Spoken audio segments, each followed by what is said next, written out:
Cartoon कहानी show.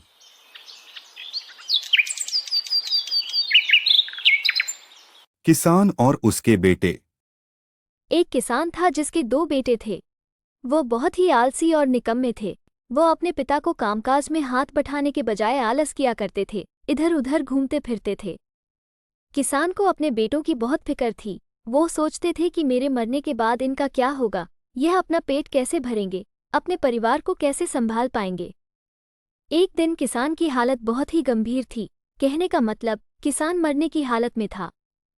तभी किसान ने अपने दोनों बेटों को बुलाकर उनसे कहा कि हमारे खेत में एक खजाना गढ़ा हुआ है, लेकिन वह किस जगह है उसकी जानकारी मुझे भी नहीं है, लेकिन खोदने बाद तुम्हें वो खजाना मिल जाएगा।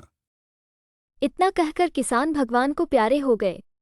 खजाने की खबर सुनकर दोनों बेटों के मन में लालच आ गया और वो दोनों खेत पर चले गए और खेत को खोदने लगे। खजाने के लालच में कुछ ही दिनों में पूरे खेत को खोदने के बाद वो घर जाकर बैठ गए और वह अपने पिता को कोसने लगे। इसी तरह कुछ महीने बीत गए और वर्षा ऋतु का आगमन हुआ। किसान के बेटों के पास पेट भरने के लिए सिर्फ एक ही जरिया था, वो है खेती। तब बाकी किसानों की तरह किसान के बेटों ने खेत में बीज बोने शुरू कर दिए। वर्षा का पानी पाकर वो बीज अंकुशित हुए और देखते ही देखते खेत लहराने लगे। ऐसा लग रहा था कि हवा के झोंके से लहरा रहा था। ये देखकर किसान के बेटे बहुत खुश हो गए। उनको समझ आ गया कि परिश्रम ही सच्चा धन होता है और वो उसी तरह से अपने पिता के शब्दों का मोल भी समझ गए और अपने कामकाज में लग गए।